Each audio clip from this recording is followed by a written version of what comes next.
চট্টগ্রাম বন্দরে কন্টেনার খালাসের সময় গ্যান্ট্রি কেনের কেবল ছিঁড়ে ঘটেছে এক ভয়াবহ দুর্ঘটনা।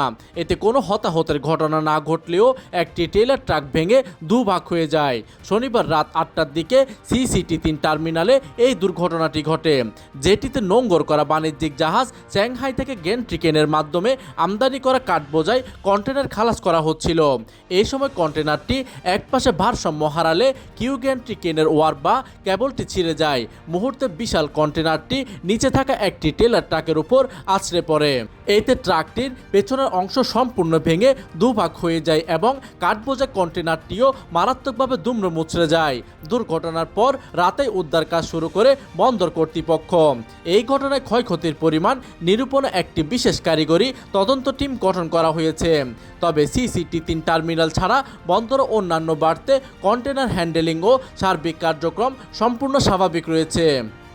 প্রতিনিধির তথ্য ও পাঠানো চিত্রে ডেস্ক নিউজ, দিগন্তের বার্তা 24, চট্টগ্রাম।